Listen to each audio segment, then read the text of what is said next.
혹시 여기 서버 개발자분 계시면 손 한 번만 들어주시겠어요? 네. 좋습니다. 혹시 중에 그래프캐 써보신 분도 있어요? 그냥 헬로 월드가 뛰어봤다. 조금 계시네요. 다행입니다. 네?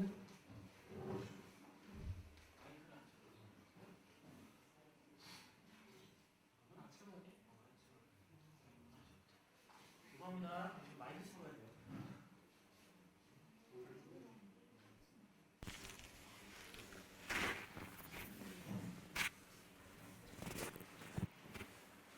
처음부터 할까요? 아닌가? 그냥 할게요. 네. 네. 그래서 이게 GraphQL을 알려면 사실은 이게 뺄까 조금 고민을 하겠는데요. REST풀에 대해서 설명을 안 할 수가 없어요. 네. 화살표. 네. 그래서 REST풀에 대해서 그냥 정말 간단하게 빠르게 짚고 잠깐 넘어갈게요. 이거 REST풀을 설명하는 것보다 사실 이 REST풀이 어떻게 생겨먹었는지 보는 게 사실 이해가 가장 빨라요. 여기 뭐 REST풀을 뭐 아주 딥하게 공부하지는 않았지만 대충 이런 표를 많이 보셨죠. 네. 보통 CRUD라고 하는 작업들이 이제 이런 식으로 작업을 해요. 뭐 get 목록 불러오고 뭐 사용자 불러오고 뭐 포스트 사용자 쓰고 그리고 풋 패치 뭐 어디 회사는 풋 쓰고 어느 회사는 패치를 쓰고 보통 이제 풋은 이제 업설트라는 작업으로 이제 활용을 하는 데도 많은데 보통 이제 업데이트는 이제 이런 식으로 사용하고 삭제도 이런 형태로 보통은 제일 많이 사용을 하죠.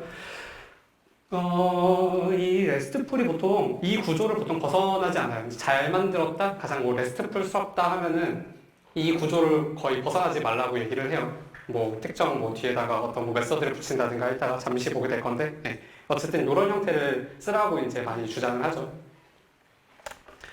그래서 이제 REST풀은 진짜 현존하는 모든 언어에 다 프레임워크 존재하고 진짜 쉽게 쓸 수 있어요. 네.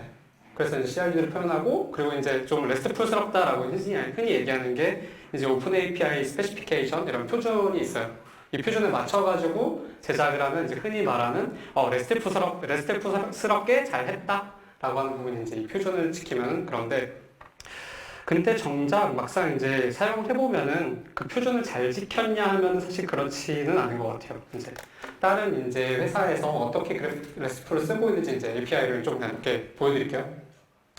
이게 이제 GitHub API인데요. GitHub API는 이제 보면 뭐 여기 하나, 둘, 셋, 네 개, 요 네 개까지는 좀 REST풀스러운 것 같아요. 뭐 get 쓰고 post 쓰고 되게 하는데 이 저장소 이동하기라는 부분은 transfer라는 메서드가 이제 이름이 들어가죠. 보통 리소스 이름으로만 쓰라고 하는데 여기서 이제 메서드 형태 어떤 액션을 하겠다라는 걸 URL로 주고 관련이 없는 좀 포스트라는 걸 통해서 저장소 이동하기를 쓰죠. 약간 표준은 조금 벗어난 것 같지만 뭐 이 정도는 괜찮은 것 같아요, 그죠? 이제 이거는 페이스북이에요. 네. 페이스북에서는 여기 되게 잘 지켰어요, 생각보다. 되게 레스플스럽다라고 하는 걸 굉장히 잘 지켰는데 페이스북 API 보면은 이제 얘네는 되게 자유도를 굉장히 많이 만들어놨어요. 그래서 뭐 필드를 어떤 부분을 끄집어 온다든가 아이디 메시지 뭐 이런 부분들을 URL 쿼리로 이제 저렇게 주저리 써놓게 하면은 이 필요한 만큼만 꺼내오는 거죠. 근데 이게 지금 제가 많이 보진 않았지만 뭐 피드를 가져오는 부분은 이런데 뭐 다른 사용자들과의 관련된 정보를 가져올 때 내가 원하는 필드들만 나열을 하면은 이게 막 URL이 진짜 저기 끝에 안드로메다까지 가는 경우들도 심심치 않게 볼 수 있어요. 그래서 이게 과연 URL만 보고 판단을 하기 쉬운가? 라고 하면은 그것도 조금 이제 찝찝한 부분은 좀 없지 않아 있어요. 네. 그리고 이제 또 조금 더 나아가서 요거는 이제 보통 여러분들 안 써봤겠지만 텔레그램 봇 만들어 보신 분들은 텔레그램 API 써보면은 이렇게 생겼어요. 텔레그램 API는 그냥 URL이 있고요. 이거 get post 둘 다 받을 수 있고 뒤에 get me고요. 요거 네, get me에다가 메서드 이름을 그냥 박으라고 돼 있어요. 그래서 문자 메시지를 보낸다면 send 메시지고요. 뭐 메시지 조회하는 건 뭐 get 메시지고요. 저 뒤에 그냥 모든 메서드 이름을 다 받게 돼 있고 여기서 뎁스로 넘어간다든가 하는 그런 방식은 없어요. 이게 개발자들 서버 개발자 진짜 100명 시켜놓고 API 만들라 그러면은 100명이 다 다른 형태예요. 이게 표준이 맞나? 그러면 이제 클라이언트 개발자들은 이거에 개발자들이랑 엄청나게 많은 커뮤니케이션을 할 수밖에 없어요. 물론 내가 혼자서 서버도 만들고 클라우드 만들면 상관이 없는데 아무래도 협업을 하는 과정에서 이 중간에 굉장히 많은 커뮤니케이션이 필요해요. 그래서 이제 레스트풀에서는 이것들을 이제 해결하기 위해 어떤 장치들을 마련하는가 하면은 이제 제일 먼저 서버 개발자, 클라 개발자가 예상하지 못했던 데이터를 던지는 경우 있어요. 이 데이터 제대로 서버에서 받으면 에러 나잖아요. 그 에러를 막기 위한 장치들로 이제 유효성 검사 이런 짓을 쓰죠. 제이슨 스키마나 조이나 세이프 뭐 이런 라이브러리를 쓰는데 보통 이런 식이에요. 패스워드는 이 룰을 지킬 거고 뭐 이렇게 지키면 이렇게 맞는 데이터가 오면 오케이고 아니면 에러를 내고 일단 시작을 하는 거죠. 그리고 또 이런 거. 이거는 이제 저희 회사가 이제 전에 썼던 거를 좀 스크린샷 그냥 떠왔어요. 지금은 안 써요, 이제. 예전에 썼던 거라서 옛날에 이런 식으로 그냥 만들어 놓을 수 있는 표를 다 만들어 놓고 API를 다 뚫어놓고 이제 이쪽에 이제 위쪽에 이 문서는 없지만 여기 이쯤에 디스크립션이 들어가요. 디스크립션으로 어떤 매개 변수들이 들어간다. 뭐 이런 문서들을 주저리 써야 되는 거죠. 이게 개발자가 이제 여러 사람이 얘기할 때 이 짓 하는 게 엄청나게 큰 일이 되더라고요. 아니면 조금 더 이제 뭐 레스트를 좀 잘 쓴다 하는 회사들 보면 이제 저희는 안 써봤어요. 근데 스웨거라는 녀석을 보통 쓰기도 해요. 스웨거는 이제 포스트맨 같은 경우 프로그램을 띄워가지고 거기다가 이제 문서를 작성을 했다면 스웨거는 그냥 주석에다가 이 스웨거 규칙에 맞춰가지고 문서 규칙을 맞춰서 주석으로 쭉 텍스트를 쓰면 이런 식으로 문서가 하나가 나오고 이 문서 이제 이런 거 뽕 펼쳐보면 이 밑에 뭐 실행하는 뭐 이런 것도 있고 아무튼 그런 식으로 사용을 하게 돼요. 그러니까 레스트풀 하나를 제대로 하려면은 그러니까 레스트풀을 굉장히 제대로 하려면은 해야 될 게 너무 많은 거죠. 네. 이거 그냥 한 번에 그냥 좀 깔끔하게 좀 줄일 수 없나? 해가지고 나온 게 사실은 그래프큐예요. 네. 여태까지 레스트풀에서 이 많은 짓들을 했던 거를 그래프큐 하나만 쓰면은 다 대체가 되는데 어떻게 대체되냐면은 그 전에 그래프QL이 어떤 식으로 설명이 되어 있는지 이거는 그래프QL 사이트에 나와 있어요. 이게 처음에 그래프QL 도입을 하실 때 사람들이 잘 헤매는 게 이 부분이에요. 그래프QL이 페이스북에서 나왔대 이러면서 써보려고 사이트에 들어가면은 다운받는 것도 없고 아무것도 없어요. 네, 왜냐면 그래프QL은 랭귀지거든요. 네, 구현체는 얘네들이 제공해주지 않았어요. 그냥 우리는 REST를 이런 식으로 통신을 할 거야 라는 방식에 대한 룰만 정해져 있어요. 그래서 지금은 지원하는 언어들이 여기서 혹시 뭐 자신이 쓰는 언어가 여기에 빠졌다 하시는 분 혹시 있나요? 네, 없을 거예요. 네. 사실 현존하는 가장 주류 언어들은 다 그냥 지원을 하고 있어서 각각 이제 본인이 서버에 맞춰 본인이 이제 잘 할 수 있는 서버 언어를 정해서 그냥 프레임워크 깔아가지고 쓰시면 돼요. 라이브러리를 선택하면 돼요. 근데 저는 노드.js를 쓰다 보니까 노드 쪽에 조금 더 포커싱을 맞춰가지고 설명을 드릴게요. 노드 쪽에서는 서버 라이브러리가 이제 아폴로라는 이제 얘네가 제일 헤비해요. 그냥 만약에 우리 회사 못 쓰지? 그럼 모르겠다? 이러면 그냥 일단 아폴로 쓰시면 돼요. 그냥 거의 저는 아폴로를 추천을 드리고요. 그래프QL 요가라는 애들도 있는데 얘네들보다는 차라리 아폴로 쓰시는 게 낫고 만약에 회사 이제 내부에 타입스크립트로 만약에 만들고 싶다면 타입 그래프QL을 추천을 드리고요. 저 그래피티는 이제 저희 회사에서 만들고 있는 프레임워크인데 뭐 저거는 신경 안 쓰셔도 돼요. 네. 타입 그래프QL 쓰시면 돼요. 네. 그리고 웹 쪽에서 클라이언트 쓰면 이제 아폴로 클라이언트를 쓰는데 이 아폴로 클라이언트를 한 번 더 랩핑해서 아폴로 리액트, 아폴로 뷰, 아폴로 스벨트도 있어요. 네. 다 쓸 수 있는 형태로 얘네들이 다 만들어놨어요. 아폴로 재단이라는 곳에서.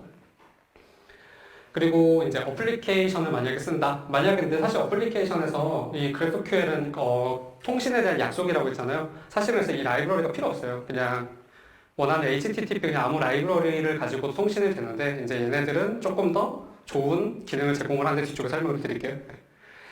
하여튼 그거에 맞는 아폴로 iOS, 아폴로 안드로이드가 있는데 아직 플러터는 이제 공식적으로는 없는 것 같아요. 뭐 한 스타 100개도 안 되는 그런 라이브러리가 있는데 조금 쓰기에는 좀 찝찝한 부분은 없지 않아 있는 것 같아요. 그래서 일단 여기서 뺐어요. 그래서 이제 그래프QL 구조를 잠깐 살펴볼게요. 두 가지 쪽으로 나눠져 있어요. 문서를 볼 때 이 두 가지 유념에서 보면 굉장히 도움이 돼요. 그래프QL은 스키마가 있고요. 쿼리가 있어요. 스키마 쪽은 이제 데이터 구조를 정의하고 보통 주로 서버에서 해요. 뭐 유저가 어떤 타입이다, 뭐 유저 밑에 뭐 댓글은 어떤 타입이다, 유저 밑에 유저가 작성한 글은 어떤 타입이다, 뭐 이런 모든 데이터 모델링을 스키마라고 하고 그건 이제 서버에서 정의를 해줘야죠. 그러면 이제 클라이언트 개발자 쪽은 그 스키마를 이제 보면서 이렇게 쿼리를 날리면 되겠구나. 이제 그 데이터를 읽고 쓰는 명령, 이제 쿼리를 날린다든가 뮤테이션을 보낸다든가 하는 그런 작업들은 클라이언트에서 작업을 해요. 스키마를 좀 볼게요. 요게 그래프QL 실제 소스 코드예요. 요게 아까 레스트풀 얘기했을 때 CRUD 그냥 사용자 CRUD 얘기했잖아요. 그 CRUD 그냥 그래프QL로 간단하게 만든 거예요. 사용자 불러오는 거고요. 사용자 페이지 네이션 하는 거고요. 이거는 이제 쿼리라고 해서 데이터를 조회해야 할 때 쓰는 쪽은 다 쿼리에 있고요. 데이터를 뭐 수정한다든가 삭제한다든가 뭐 이런 어떤 작업들을 해야 되잖아요. 추가 업데이트, 딜리트 이런 작업들 다 뮤테이션 쪽에 보통 있어요. 서버의 데이터가 바뀌는 건 다 뮤테이션이라고 얘기를 해요. 그래서 뮤테이션 쪽에 사용자 만드는 거, 크리에이트 유저, 업데이트 유저, 딜리트 유저 이렇게 있고 나머지는 이 뒤에서 조금씩 더 살펴볼게요.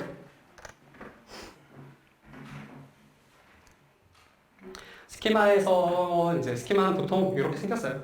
이건 이름이고요. 메서드 이름이에요. 그냥. 그리고 요 아규먼트 어떤 여기서 여기 이 페이지네이션을 불러올 때는 뭐 몇 페이지 몇 개 가져올지 그리고 몇 개 건너뛸지 이런 거 매개 변수를 전달할 수 있죠. 그 매개 변수는 이제 아규먼트라고 하는데 만약에 매개 변수가 없으면 생략해도 돼요. 이 괄호부터 그냥 없애도 돼요. 그리고 이 쿼리를 요청을 했을 때 어떤 리턴 타입이 나오는지 그 리턴 타입은 여기 이 형태를 따른다 이렇게 생겨있죠. 그리고 리스트 오브 유저는 카운트를 하나 보내줄 거고 그 노드스에 유저들의 배열을 줄 것이다 이런 식으로 정의가 돼 있어요. 그리고 여기서 특별한 게 이 부분이죠. 보면 다 타입 그리고 타입 저쪽 인풋 좀 특이한 애들 있죠. 네. 타입은 이제 다 어떤 이 자료가 어떻게 생겼다를 얘기하는 건데 GraphQL에서는 타입 쿼리하고 타입 뮤테이션은 이제 엔트리 포인트라서 특별한 영역이에요. 다른 이제 이런 타입 리스트 오브 유저는 이거 이름 바꿔도 되는데 타입 쿼리하고 타입 뮤테이션 이름 바꾸면 안 돼요. 이거를 그대로 사용을 해야 돼요. 물론 이거를 서버 라이브러리, 서버 프레임워크에서 바꿀 수 있게 설정을 할 수 있는데 그냥 안 바꾸는 거를 이제 보통 약속으로 되어 있어요. 바꿀 수 있지만 바꾸지 않는다. 네. 일단은 엔트리 포인트로 알고 계시면 돼요. 그래서 이제 클라 개발자가 그냥 딱 스키마 열었을 때 뭔지는 모르겠지만 일단 써야겠다 하면 쿼리 먼저 찾아보고 뮤테이션 먼저 찾아보는 거죠. 그래서 이제 GraphQL은 이 스키마를 또 구성하는데 타입들이 몇 가지가 있어요. 스칼라 타입은 이제 5가지 있어요. ID, string, int, float, boolean 이렇게 있고 그리고 이제 이거를 뭐라고 분류하기가 좀 애매해가지고 그냥 금해라고 써놨어요. 네. 오브젝트 타입 있고 인풋 타입 있고 이넘이 있고 리스트 있고 논널이 있어요. 어떻게 생겼는지 좀 볼게요. 오브젝트 타입은 저기 타입 써있는 얘도 오브젝트 타입이에요. 이것도 오브젝트 타입이고요. 이것도 오브젝트 타입이에요. 네. 타입으로 시작하는 건 다 오브젝트 타입이라고 하고 그리고 여기에 이거 밑에 여기 인풋 타입이 써 있어요. 네. 가려주시면 네. 인풋 타입은 인풋으로 시작하는 인풋 타입이에요. 인풋 타입은 주로 이제 아규먼트 쓰는 어쨌든 인풋 타입이고 그리고 여기 좀 특이한 형태가 리스트 오브 유저를 반환할 때 괄호도 있고 느낌표도 있어요. 네. GraphQL에서 이 괄호는 리스트 타입이라는 뜻이고요. 느낌표는 논널이라는 뜻이에요. 그러니까 널이 아니다, 옵셔널하다, 옵셔널하지 않다라는 얘기죠. 그래서 유저의 느낌표, 유저 느낌표는 이 유저를 반환을 하는데 너를 절대 반환하지 않을 거야 라는 약속이라서 논널의 오브젝트 타입이고 괄호로 한번 쌌죠. 그러니까 리스트의 논널의 오브젝트 타입이고요. 이 뒤에 느낌표를 붙여서 논널의 리스트의 논널의 오브젝트 타입이 되는 거죠. 네. 제일 많이 쓰는 형태예요. 네. 만약에 여기 중간에 느낌표 하나 빼먹었다 그러면 여기서 유저도 올 수 있지만 중간에 널이 포함된 배열을 반환할 수 있다는 약속이에요. 그래서 보통은 저 형태를 제일 많이 리턴을 해요. 배열을 반환할 때. 그래서 이 오브젝트 타입은 리턴 타입에서는 이제 보통 오브젝트 타입을 반환을 하거나 스칼라를 반환하게 돼 있어요. 그리고 아규멘트는 다 인풋 타입 아니면 스칼라만 넣을 수 있게 약속이 되어 있어요. 만약에 오브젝트 타입을 인풋에 넣고 싶다? 안 돼요. 네. 좀 노가다를 좀 해야 돼요. 그러니까 중복 코드가 좀 많이 생기긴 하는데 그거 이제 프레임워크 단에서 이제 뭐 인풋을 오브젝트로 바꾸는 작업들을 해주는 애들이 있긴 있는데 그거는 뭐 일단 신경 쓰지 마. 나중에 깊게 하게 되면은 쓰게 돼 있어요. 네. 여튼 GraphQL 기본에서는 인풋은 인풋으로만 그 오브젝트 타입은 오브젝트 타입으로만이 약속으로 되어 있어요. 이렇게 하면 이제 스키마 설명이 다 끝난 것 같고 이 스키마를 어떻게 쓰느냐 쿼리로 하면은 이런 식으로 쓰게 돼 있어요. 뭔지 모르지만 이건 쿼리, get 유저, 사용자를 가져오는 부분이고요. 그리고 뮤테이션은 이제 사용자를 만드는 거예요. 사각형이 좀 깨졌네요. 아닌가? 네.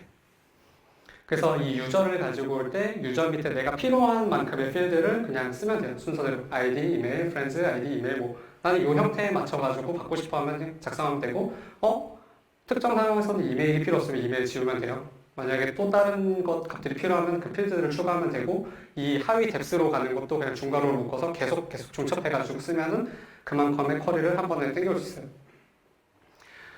그리고 뮤테이션에도 보면은 이제 뮤테이션은 이제 create 유저고 리턴 타입이 여기도 유저고 얘도 리턴 타입이 유저로 돼 있어요. 그럼 이거 스키마에 보면은 네. 네. 유저의 리턴 타입 유저고 create 유저의 리턴 타입도 유저죠. 그러니까 뒤쪽에 생긴 부분은 똑같이 생겼어요. 네. create 유저도 그래서 create 유저를 하고 난 다음에 ID 이메일이 필요하면 ID 이메일을 불러오면 되고 만약에 create 유저 만들자마자 friends가 빈 배열이겠지만 그럼에도 불구하고 friends를 필요하로 하면은 ID 이메일 friends 쓰면 되고 만약에 더 필요한 데이터가 있으면 계속 추가해서 쓰면 돼요. 그래서 이 필드 쪽은 그냥 뮤테이션이나 쿼리나 상관없이 그냥 원하는 만큼만 작성하면 되고 네. 그리고 여기에 이제 ID를 넣을 때 이 ID 저희 아규먼트라고 써놨죠? 이 아규먼트는 여기는 표시 안 되지만 제이슨으로 그냥 하나 더 해서 추가로 넣어주면 되는 형태예요. 그래서 쿼리를 쓰면은 사용자를 가져올 때 get 유저 이렇게 유저 갖고 오면 이렇게 받아내요 서버에서. 네. 이 $id에는 뭐 30이라는 값이 바인딩이 되어 있겠죠. 그래서 30이라는 사용자를 갖고 오면은 이렇게 가져와 주는 거죠. 만약에 프렌즈 사용자 친구들도 같이 가져오고 싶어 하면은 이렇게 원하는 만큼 다 쭉쭉쭉 리턴을 해주는 형태죠. 필요한 만큼만 쓰면 돼요. 그리고 이제 인풋 타입을 좀 보면은 이제 이런 고민이 생길 수가 있어요. 이메일이랑 이름을 인풋으로 받을 거잖아요. 근데 둘 다 스트링 타입으로 되어 있어요. 받는 게. 그래서 이메일에 스트링 타입으로 하면은 이런 고민이 또 생길 거예요. 아, 인풋에 저희 이메일이 들어올 수도 있는데 그냥 누군가가 그냥 아무 이메일이랑 관련 없는 저런 텍스트를 줘도 GraphQL에서는 에러를 반환을 할 수가 없죠. 네. 그러면은 이 부분에 대해서 뭔가 좀 대책을 좀 마련을 해야 될 것 같다는 생각이 들어요. 그래서 GraphQL에는 스칼라 타입을 추가할 수 있게 돼 있어요. 커스텀 스칼라라고 내가 추가로 이제 이메일이랑 타입을 그냥 선언만 하면 돼요. 물론 이 구현체는 만들어야 돼요. 직접. 조금 복잡해요. 보통 레귤러 익스프레션으로 만들면 되는데 그거 좀 쉽게 할 수 있는 방법 바로 뒤에 얘기 드릴게요. 네. 일단 스칼라로 이메일을 선언을 하고 이제 이메일 타입에는 이메일이라고 지정을 해놓으면은 이제부터는 원이랜드라는 저런 일반 텍스트는 안 들어오고 하이골뱅이 원이라는 이메일은 넣을 수 있게 되는 거죠. 이제 만약에 여기다 이제 원이랜드를 내면 GraphQL에서 쿼리 자체에서 에러가 나버려요. 그래서 이제 쓸 수 있죠. 이 커스텀 스칼라를 일일이 원래 옛날에는 다 직접 내부 구현체를 만들어야 되는데 요새는 세상이 좋아져가지고 이미 이 많은 작업들을 다 해놓은 친구들이 있어요. GraphQL 스칼라라는 라이브러리인데요. 거기 들어가 보시면은 그냥 현존하는 그냥 텍스트 스트링의 타입으로 이제 정의할 수 있는 모든 스칼라를 그냥 다 선언을 해놨어요. 뭐 데이트 타입이니 이메일이니 뭐 양수니 뭐 음수니 핸드폰 번호니 URL이 뭐 이런 모든 타입들은 다 있으니까 만약에 추가적으로 GraphQL을 작성을 하다가 이 타입이 필요하다? 그러면 이제 여기 들어가서 다운받아서 쓰시면 됩니다. 조금 더 볼게요. 이제 스키마를 조금 더 확장을 했어요. 이게 결국에는 이 스키마가 서버 개발자하고 클라이언트 개발자 간의 결국 약속이잖아요. 이 스키마 안에서 좀 더 모든 걸 더 표현을 할 수 있으면 좀 더 소통할 수 있는 게 이제 말하자면은 저희 방식으로는 비동기로 커뮤니케이션 한다고 해요. 네. 직접 만나서 얘기하는 것보다 나 써놨으니까 네가 필요할 때 봐 하는 게 사실 낫잖아요. 얘기할 때. 네. 그 문서를 그냥 주석으로 다 써놔요. GraphQL에서는. 그래서 이 유저 페이지네이션은 사용자를 가져오는 로직이고 이렇게 주저리 써놓는 거죠. 그냥 텍스트 써놓으면 돼요. 그리고 만약에 특정 메서드를 만약에 내가 삭제를 해야 돼. 좀 잘못 만들었어요. 그럼 이제 deprecated라고 뒤쪽에 뭐라고 해야지? 데코레이터인가? 어쨌든 이런 식으로 deprecated를 쓰고 왜 이거를 없앴는지 어떻게 해야 되는지에 대해서 이제 써주면 돼요. 리즌에다가 여기는 유저 쿼리를 쓰라고 돼 있죠. 유저 쿼리 쓰라고. 네. 이런 식으로 텍스트로 작성을 하면은 이 스키마를 봐도 되지만 네, 열심히 했죠. 네. 텍스트를 봐도 되는데요. 그 GraphQL 플레이그라운드라는 툴이 보통 아플로를 설치하면 기본으로 딸려 들어와요. 기본으로 제공되는 툴이에요. GraphQL을 설치하면. 그러면 여기에 이제 이런 식으로 나와요. 이거는 저희 회사 거라서 아까 방금 예시는 없는데 이제 로그인 바이 페이스북 이렇게 있으면은 디스크립션을 썼던 게 여기 페이스북 로그인이다 뜨는 거죠. 설명이 나오고 그리고 디프리케이트를 시켰으면은 아예 이 문서에는 나오지는 않아요. 근데 디프리케이트된 칼럼을 만약에 여기다 썼으면은 이제 노란색으로 경고줄이 나와요. 야, 너 이거 디프리케이트 된 거야. 쓰면 안 되라고 경고가 나오고, 아예 없는 거라 하면 빨간 줄이 나오겠죠. 그런 식으로 이제 환경들을 제공을 해줘서 되게 생각보다 편할 수 있어요. 그리고 이 GraphQL 플레이그라운드는 아폴로를 설치하면 딸려 들어오는 툴이고, 만약에 아폴로를 안 쓰고 다른 프레임워크 쓴다 하면 이제 GraphQL이라는 GraphIQL이라는 라이브러리가 있어요. 그걸 설치를 하면은 요거가 거의 유사한 방식으로 이제 이런 뭐라 그러지? 샌드박스 툴을 제공을 해주게 돼 있어요. 사용 방식은 완전히 동일해요. 그래서 레스트에서 우리가 했던 스웨거, 제이슨 스키마, 포스트맨 뭐 이런 기타 등등을 GraphQL 하나로 다 대체할 수 있게 됐죠. 그리고 이게 아무래도 여기 GDG니까 웹 개발자 많을 거라고 생각을 했어요. iOS하고 안드로이드에서도 좀 더 쉽게 쓸 수 있어요. 이게 GraphQL이 결국 뭐 아무리 좋아도 뭐 서버 개발자만 좋다고 이게 끝나면 안 되는 거잖아요. 결국 클라이언트 개발자도 이게 쓰기 좋아야지 환경이 이루어지는 거니까. 요거는 이제 지인 앱 개발자, 저는 앱을 개발해보지 않았어요. 지인 앱 개발자한테 좀 물어봤어요. 야, 레스트풀 어떻게 만드냐? 했는데 이렇게 얘기해 주더라고요. 보통 이제 제이슨 객체 주는 거 가져와가지고 뭐 클래스에다 일일이 다 하나씩 이렇게 대입을 하는 그런 노가다 작업을 한다고 하더라고요. 그리고 그 과정에서 만약에 행여나 서버에서 만약에 이 값을 주기로 되는데 안 줬으면 이제 에러가 나는 거죠, 그냥. 어쨌든 이런 일을 많이 한다라고 하더라고요. 우리의 아폴로, GraphQL 하면 아폴로를 진짜 항상 보게 되는데, 아폴로 iOS하고 아폴로 안드로이드라는 라이브러리를 통해서 이 작업을 엄청 단순화할 수 있어요. 동작 원리는 이렇습니다. 서버에 작성되어 있는 GraphQL 스키마를 다 불러와요. 터미널로 해야 돼요, 대신에. 터미널로 다 불러오고, 그리고 이제 이 클라이언트 앱에서 사용을 할 쿼리를 작성을 하고 이제 코드젠이라는 명령어를 하면은 클래스가 생성돼요. 어떻게 되냐? 네. 여기 모자이크 처리해놨지만요. 실제 저희 회사 앱이에요. 네. 이거는 getFAQ라는 이제 GraphQL 파일이고, 이런 GraphQL을 모든 쿼리들마다 파일을 하나씩 다 작성을 해놔요. 작성을 하고 코드젠 명령어를 하면은 이런 API라는 파일이 하나가 똑 떨궈져요. 지금 라인 수는 3,000줄이 넘죠? 네. 이게 이제 FAQ 부분에 FAQ 부분만 확대하면 이제 이런 코드들이 나오는 거죠. 그럼 안에 보면은 FAQ에는 타이틀이 있고 뭐 컨텐츠가 있고 요게 저는 스위프트를 못하니까 이런 식으로 코드가 생성이 된다.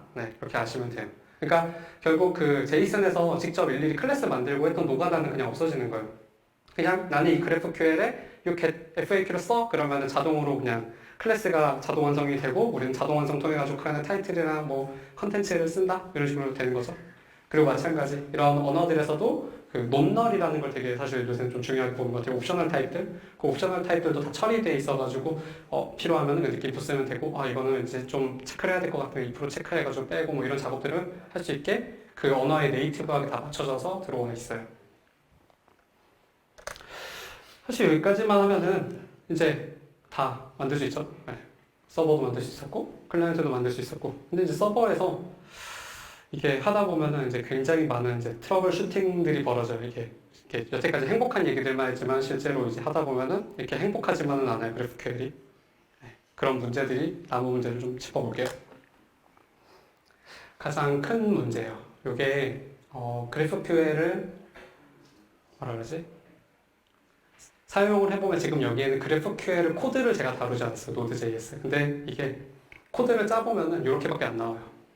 그냥 이 유저 페이지네이션을 하면은 뭐 select from user 뭐 이런 DB 문이랑 매핑이 돼 있겠죠. 유저 페이지네이션이랑. 그리고 친구를 가져오는 로직들도 이 사용자 하나의 각각의 친구들을 찾는 이런 쿼리들이 다 박혀있는 식으로 작성을 할 수밖에 없어요. 이걸 조인을 쓰면 안 되냐. REST풀에서는 사실 조인으로 해결이 되는데 GraphQL에서는 이게 먼저 유저 페이지네이션을 불러오고 그 다음에 보니까 프렌즈가 있네 해서 프렌즈를 따로 요청을 하는 식으로 들어가게 돼 있어요. 로직이. 이거는 소스코드 보면 나중에 작성을 해보다 보면 깨닫게 될 거예요. 지금은 모르지만. 그래서 어쩔 수 없이 이제 이런 문제들이 벌어져요. 셀렉트가. 그래서 뭐 근데 사실 뭐 목록 조회 한 번 쿼리했고 친구 조회 20번, 21번이면 뭐 괜찮지 않나? 한 뎁스 늘어날게요. 프렌즈도 바꿔요. 그럼 뭐 1 플러스 20번에 20번 갖고 왔고 그 20번의 친구에 20명씩 있다고 가정하면 421개 정도 쿼리를 갖고 온다. 그러니까 한 번 이 쿼리를 요청을 하면 DB가 321번이 조회가 되는 거예요. 그것도 뭔가 좀 그쵸? 네, 여기서 한데스가 만약에 더 늘어난다 그러면 이제 답이 없어지는 거죠 사실은. 네, DB가 그냥 쿼리 하나 날렸는데 서버 없어져요. 서버가 그냥 창현씨 서버가 안 떠요. 이런 상황이 되는 거죠. 네. 그래서 이 문제를 조금 어떻게 해결하면 좋지 하다가 이걸 이제 배치콜이라고 해요. DB의 인쿼리 있잖아요. 셀렉트 인쿼리. 그러니까 아까 이 20번 찾는 거를 그냥 인쿼리 하나로 한 쿼리로 묶는 거예요. 그냥. 그래서 뎁스가 4개면 쿼리 4번으로 끝나는 거죠. 배치콜이라고 하는데 요거를 만약에 우리가 소스 코드로 이걸 만든다 하면 이제 좀 막막하죠. 이거를 그래 이론은 알겠는데 어떻게 만들어야 되는데 그래서 GraphQL 이미테이터 로더라는 라이브러리가 있어요. 요거는 직접 코딩을 하다가 막히면은 보세요. 지금 보면 머리가 아파요. 이거 하나만으로 1시간이 넘게 일을 해야 돼요. 네. 만약에 저 문제가 당면에서 문제가 됐다 이러면 이제 데이터 로더 그때 말했던 게 있지. 데이터 로더 가서 문서를 보고 차분히 이렇게 음미하면서 따라하시면은 쿼리가 줄었네 이렇게 되는 거죠. 네. 또 하나 파일 업로드 해야죠. 네. API가 이제 되게 행복하게 뭐 스트링만 받을 수 있고 불리언만 받을 수 있고 이런 건 아니에요. 파일 업로드도 처리를 해줘야 돼요. 기본적으로 GraphQL을 요청을 하면은 JSON 요청으로 나가요. 근데 이제 파일 업로드는 멀티파트 폼 데이터를 쓸 수밖에 없어요. 그래서 요 업로드를 요 업로드 타입을 스칼라로 하나를 좀 만들어 놓고 이렇게 업로드를 받아서 여기서만 좀 사부작 쓰고 싶은데 이런 생각이 들어요. 그래서 요것도 만약에 구현을 하려고 그러면 되게 머리가 아파요. 직접 만약에 내가 만들어야 된다 하면은. 근데 요것도 라이브러리가 있어요. GraphQL 업로드라는 라이브러리가 있어요. 쓰시면 정말 바로 됩니다. 네. 정말 놀라울 정도로 잘 됩니다. 네. 그리고 클라이언트 쪽에서는 사실 준비할 필요가 없어요. 보통 클라이언트는 뭐 내가 레스트풀 엑시오스나 그런 라이브러리를 써가지고 구현을 하지 않고 보통 아폴로 클라이언트나 아폴로 iOS나 그리고 또 하나가 뭐였더라? 아폴로 안드로이드 이런 거 쓴다고 하면은 그 아폴로 자체에 이 업로드 기능이 기본으로 내장되어 있기 때문에 클라이언트 쪽에서는 아무런 추가 라이브러리가 없어도 돼요. 그냥 서버에서만 업로드를 세팅을 해주면 돼요. 클라이언트는 그냥 하시면 된다. 그리고 또 하나 서브스크립션이 있어요. GraphQL에. 이거 뭐 하는 거냐면은 채팅할 때 쓰는 거예요. 웹소켓 그냥 얘기하는. 이것도 설명을 하려면 한 100만 년은 걸리기 때문에 간단하게 코드만 얘기해 드릴게요. 약간 이런 개념이에요. 요 쿼리하고 뮤테이션이 GraphQL의 엔트리라고 이야기를 했어요. 이 엔트리인데 여기에 서브스크립션이라는 형태의 이제 추가적인 이제 엔트리를 하나를 더 넣어야 돼요. 이것도 이제 약속이에요. 쿼리, 뮤테이션, 서브스크립션이 있는데 여기에 이제 이런 식으로 메서드를 걸어놔요. 그래서 이런 거죠. 크리에이트 유저가 발생할 때를 알아서 이벤트를 처리를 해야 돼요. 그러면 이제 on user created라는 이제 서브스크립션을 하나 만들어 놓고 요거를 이제 클라이언트 단에서 요거를 구독을 시켜 놓고 있는 거예요. 그럼 멈춰 있어요, 그 상태로. 그리고 이 다른 유저가 크리에이트 유저를 해요. 크리에이트 유저를 하면은 이 on user created가 이벤트가 벌어져요. 그럼 이 구독하고 있는 애한테 만들어졌어 라고 이벤트가 발생하는 식이에요. 마찬가지로 업데이트하고 딜리트 됐으니까 뭐 이런 식으로 만들면 되겠죠. 만약에 채팅을 만들어야 된다? 그러면은 아마 뮤테이션에는 send message라는 뮤테이션이 하나 추가될 거고요. 서브스크립션에는 on received message라는 뭐 그런 뮤테이션을 만들고 쓰면 되겠죠. 그래서 통신을 하면은 채팅도 만들 수 있다. 될 거예요. 됩니다. 네.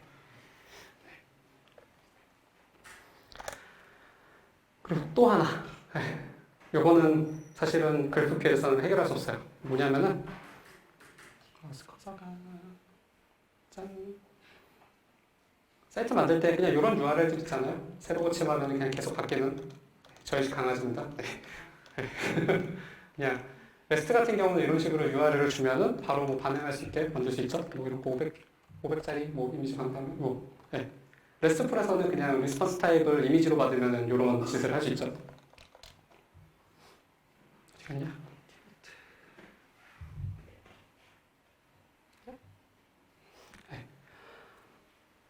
그래서 GraphQL은 결국 어플리케이션 JSON으로 리스폰스가 고정이 돼 있어요. 그래서 위와 같이 이제 뭐 바로 생성하고 바로 쓰는 그런 이미지 이제 처리를 할 수 없죠.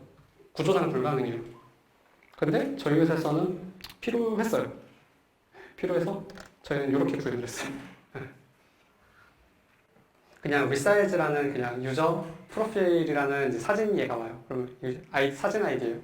그리고 resize에서 width 100, height 100 하면은 그냥 이 리퀘스트를 요청하는 즉시 그냥 서버에서 뭐 캐시된 파일이 있으면 캐시된 파일에 스태틱 URL을 주고, 그게 아니면은 그 즉시 이미지 리사이징 해가지고 그에 해당하는 이미지를 S3 스태틱 저장소에다 올리고 그 다음에 그 URL을 리스폰스 해준다. 네. 이런 식으로 우회해서 쓸 수 있어요. 네. 만들기 힘들지만 만들 수 있어요. 네. 이런 식으로 하면 다 구현할 수 있어요. 이 정도 하면 GraphQL에서 벌어지는 모든 문제 다 해결을 했어요. 사실 요약이 하나 있으면 좋겠는데, 네, 끝이에요. 여기까지입니다. 네. 네, 혹시 질문 있으면은, 네, 받도록 하겠습니다. 감사합니다.